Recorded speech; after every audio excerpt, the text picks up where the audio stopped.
तो बच्चों बात करते हैं कार्टेशियन प्रोडक्ट की।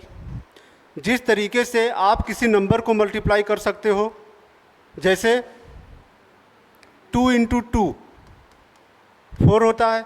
जिस तरीके से आप किसी कॉम्प्लेक्स नंबर को मल्टीप्लाई कर सकते हो, जो भी आए, उसी तरीके से आप एक सेट को भी मल्टीप्लाई कर सकते हो। बात समझ में आया? तो सेट को मल्टीप्लाई करना ही कार्टेशियन प्रोडक्ट होता है। कार्टेशियन ने क्या किया, ये एक मैथमेटिशियन थे, इन्होंने किसी दो सेट को लिया और उसको मल्टीप्लाई करना बताया। कैसे देखते हैं, यहाँ पे बोर्ड पे देखिएगा, ध्यान दीजिएगा सभी लोग। जैसे लिखा हुआ है, देखिए, मान लो कोई सेट ए है 1 2 3, दूसरा सेट है B A B.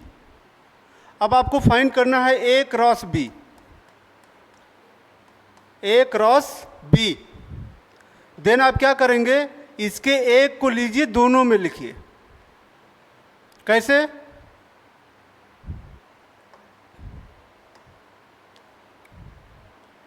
One A 1 B 2 A 2 B 3 A and 3 B. This is Cartesian product. बात समझ में आ रहा है? इसमें जो पहला लिखा हुआ है, जो फर्स्ट लिखा हुआ है, वो आपका ए का नंबर होता है, और जो सेकंड लिखा होता है वो आपका बी का नंबर होता है। ये बात समझ रहे बच्चों? सेट ए और सेट ए के साथ में बी को मल्टीप्लाई करना इस तरीके से कार्टेशियन ने सिखाया। उम्मीद करते हैं आपको समझ में आया होगा। एक एग्जाम्पल और देखिएगा। जैसे मान लो कोई सेट ए है और उसमें एलिमेंट दे दिया जाए आर पी, दूसरा सेट है बी, इसमें एलिमेंट दे दिया जाए 1 2। देन आपको ए क्रॉस बी फाइंड करना होगा। अब ए क्रॉस बी कैसे आप निकालोगे? R1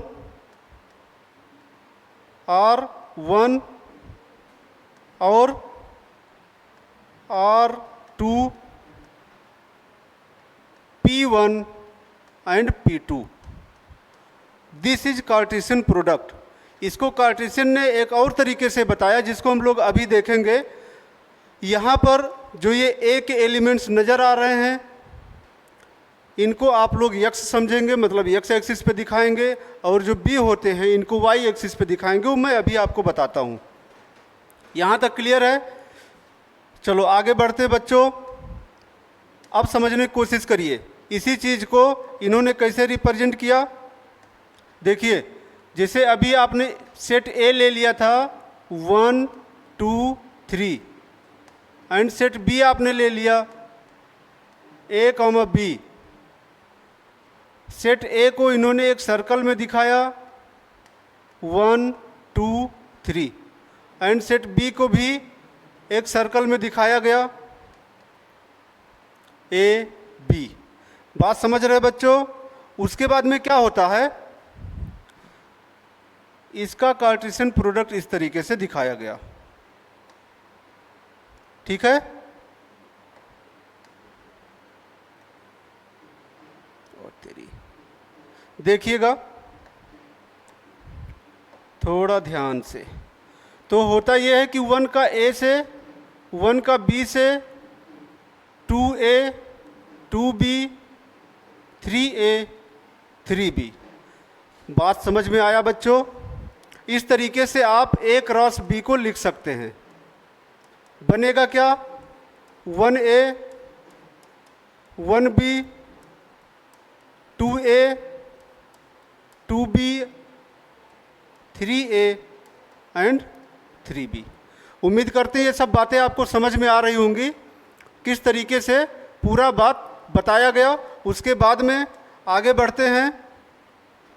अब इसमें समझने की और आगे कोशिश करिए। कि ए क्रॉस बी में और क्या हो सकता है। ठीक है, देखिए मान लो हमने ए क्रॉस बी तो फाइंड कर लिया जब आपके पास 1 2 3 था और बी की वैल्यू थी ए कॉमा बी।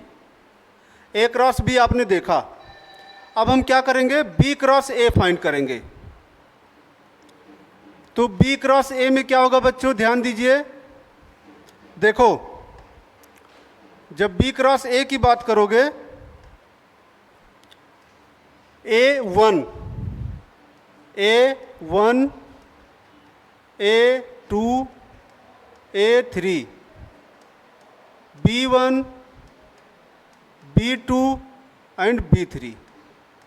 नोटिस करिए, जल्दी से ध्यान दीजिए, जब मैंने ए क्रॉस बी फाइंड किया, जब मैंने ए क्रॉस बी फाइंड किया तो यहां पर ये सारे एलिमेंट आए थे।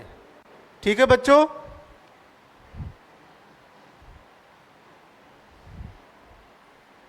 ए क्रॉस बी में ये सारे एलिमेंट आए थे और बी क्रॉस ए में ये सभी एलिमेंट्स आ गए। ठीक है, देख लीजिए दोनों ध्यान से। ए क्रॉस बी में 1A 1B 2A 2B 3A 3B and जब मैंने बी क्रॉस ए फाइंड किया तब आपको मिला ये एलिमेंट्स।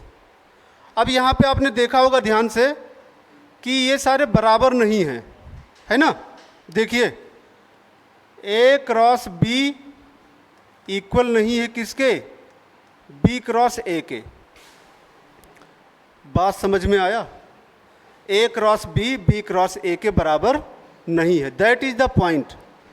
समझ गए बच्चों। दूसरा चीज देखिए,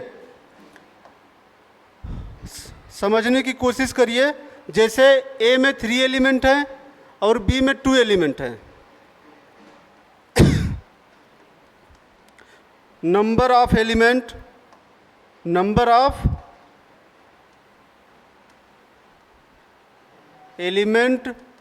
इन ए 3 है और number of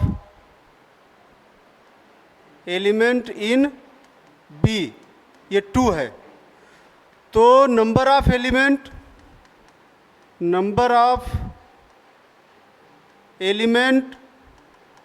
in A cross B B cross A equal हो गया कितना, 3 × 2 6। ये बात समझ में आया बच्चों। तो आप इसको नोट करिए और इसके आगे